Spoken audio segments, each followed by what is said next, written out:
और बड़ी खबर आ रही है यूक्रेन से। वहां रूस के हमलों के बाद मारिउपोल शहर में जबरदस्त तबाही हुई है और खबर है कि रूस के इन हमलों में इस शहर में रहने वाले 5000 लोगों की मौत हो गई है। रूस ने मारिउपोल शहर में यूक्रेन की सेना के साथ कई रिहायशी इलाकों को भी निशाना बनाया और इन हमलों की वजह से पूरा मारिउपोल शहर तबाह हो चुका है। हर तरफ तहस नहस इमारतें और टैंकों का मलबा पड़ा हुआ है। सड़कों की हालत इतनी बुरी हो चुकी है कि वहां से पैदल गुजरना भी अब मुश्किल हो रहा है, क्योंकि सड़कों पर टैंक और बख्तरबंद गाड़ियों के टूटे फूटे और जले हुए हिस्से बिखरे पड़े हैं। यूक्रेन के बीच छिड़ी जंग को 40 दिन से ज्यादा हो गए, लेकिन रूसी सेना को इस जंग में कोई बड़ी कामयाबी अब तक नहीं मिली, क्योंकि यूक्रेन के सैनिक उनके सामने डटकर खड़े हैं और रूस की सेना के हमलों का जवाब दे रहे हैं। यही नहीं, यूक्रेन ने दावा किया कि कई बार उनके हमलों में रूस को काफी नुकसान भी उठाना पड़ रहा है। यूक्रेन की तरफ से रूसी सैनिकों पर इसी तरह का एक हमला रॉकेट से किया गया। हालांकि यह हमला किस इलाके में किया गया इसकी जानकारी नहीं दी गई, लेकिन यूक्रेन की सेना की तरफ से इसका एक वीडियो जारी किया गया। वीडियो में यूक्रेन के सैनिक मल्टीपल रॉकेट लॉन्चर की मदद से रूसी सेना पर हमला करते नजर आए।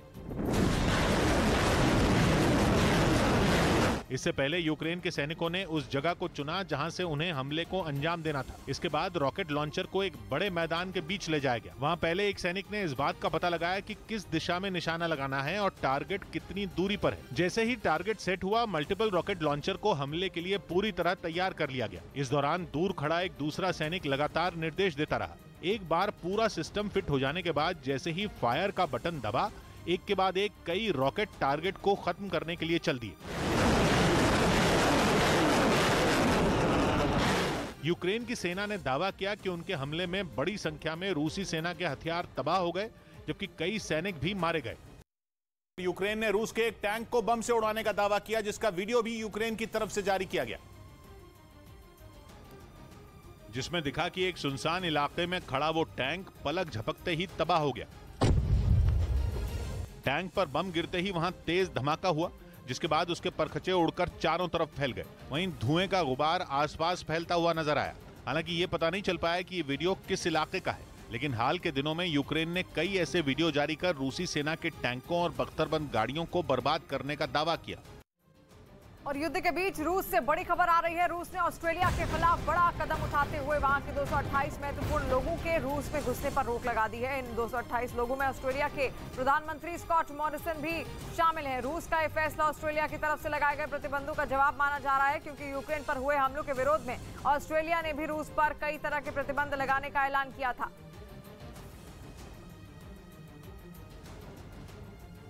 रूस के राष्ट्रपति पुतिन के वफादार चेचन कमांडर रमजान कादिरोव ने मारिउपोल समेत यूक्रेन के कई शहरों में प्रोपेगेंडा वॉर भी शुरू कर दी, जिसमें वो माहिर माने जाते हैं। वो जंग के दौरान लगातार वीडियो जारी करके चेचन लड़ाकों की ताकत दिखा रहे हैं, ताकि यूक्रेन के सैनिकों का मनोबल तोड़ा जा सके। और एक बार फिर कादिरोव ने अपने एक बेहद खास लड़ाके का वीडियो जारी किया। बताया गया कि कादिरोव का ये खूंखार लड़ाका सुल्तान राशिव अपने साथियों के साथ मिलकर यूक्रेन के साथ जंग के पहले दिन से ही वहां लड़ रहा है।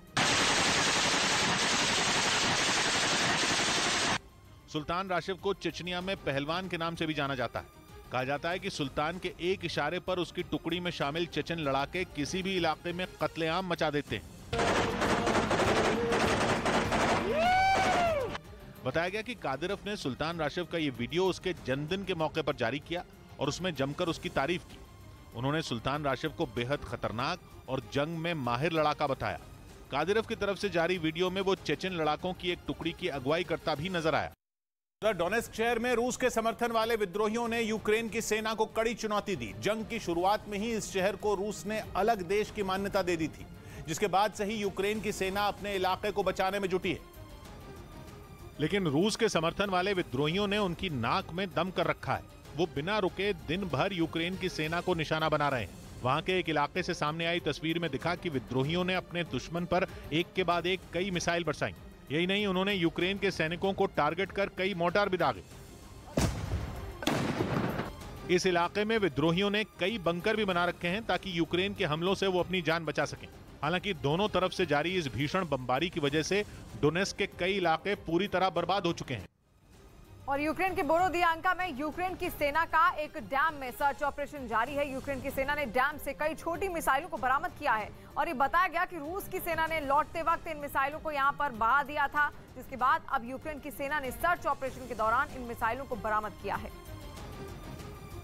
इस वक्त हम बोरोदेंका शहर में हैं, जो बेलारूस से सटा हुआ इलाका है, जहां रूस की सेना ने हमला किया था। सबसे करीब यही इलाका था। इस वक्त देखिए यहाँ पर एक डैम है और डैम के अंदर से कई मिसाइलें और ग्रेनेड निकल रहे हैं। यूक्रेन की सेना एक ऑपरेशन चला रही है, जिसमें देखिए कांटों के जरिए इन मिसाइलों को देखिए निकाल रही है। अगर आपकी नजर जा रही हो, देखिए एक छोटी सी मिसाइल है और एक ग्रेनेड भी है यहाँ पर पड़ा हुआ, और ये बहुत सारे बॉक्सेस पड़े हुए हैं जिसमें हथियार हैं। रूस की सेना जब यहाँ से गई तो इन हथियारों को छोड़ करके गई है और इस डैम के अंदर उनको छोड़ दिया था।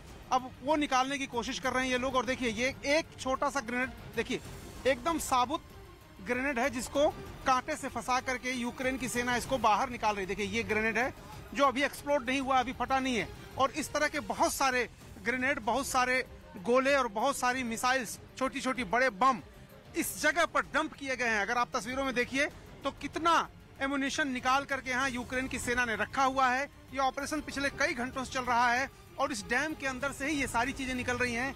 कहा यह जा रहा है कि जब रूस की सेना यहाँ से वापस जा रही थी तो ये सब कुछ यहीं पर छूट गया, जल्दबाजी में उसको ले नहीं जा पाई और अब यूक्रेन की सेना इन सब चीजों को लेकर, देखिए उधर भी देखिए, ये जो जितना भी एमुनिशन यहाँ से मिल रहा है उन सबको केयरफुली उनका रैपर ऊपर से हटा करके और उसको फिर ये अपनी गाड़ी में रख रहे हैं। इस पूरे काम को अंजाम दे रहे हैं। देखिए एक सैनिक यूक्रेन का कितनी बारीकी से पकड़ करके यहाँ पर बैठा हुआ है, क्योंकि वो ढूंढ रहा है अंदर। देखिए अंदर जो बॉक्सेस दिख रहे हैं, इसमें कहा जा रहा है कि एमुनिशन है, टैंक के गोले, छोटी मिसाइलें भी यहाँ पर हैं।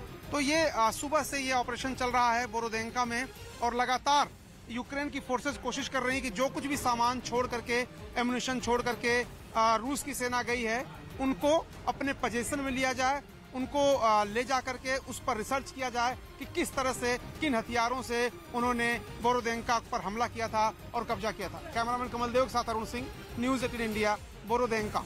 यूक्रेन युद्ध की वजह से बाइडेन रूसी राष्ट्रपति की बेटियों से बदला लेने की तैयारी में जुट गए। रूस के राष्ट्रपति व्लादिमीर पुतिन की 2 बेटियां हैं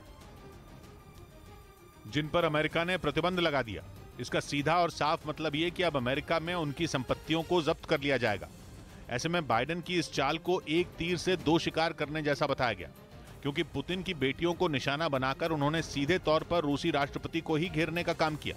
हालांकि पुतिन ने हमेशा अपने परिवार को दुनिया और मीडिया की नजरों से दूर रखने की कोशिश की, लेकिन यूक्रेन युद्ध की वजह से इस बार उनकी बेटियों की चर्चा चारों ओर है।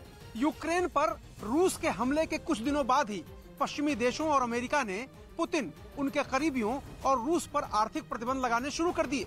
बाद में पुतिन का परिवार भी पश्चिमी देशों के टारगेट पर आ गया। पहले पश्चिमी देशों ने पुतिन की बेटियों पर प्रतिबंध लगाया, उसके बाद अमेरिका ने भी पुतिन की बेटियों पर कड़े प्रतिबंध लगाए। असल में अमेरिका का मानना है कि पुतिन की बेटियां अपने पिता के पैसों को छिपाने में उनकी मदद करती हैं। इतना ही नहीं, चर्चा तो ये भी है कि रूसी राष्ट्रपति ने अपनी इन बेटियों और कई साथियों के नाम पर विदेशों में काफी संपत्ति भी बटोरी। इसीलिए बाइडेन ने पुतिन की बेटियों और उनके करीबियों को अपना टारगेट बनाया। और यूक्रेन पर रूस के हमले के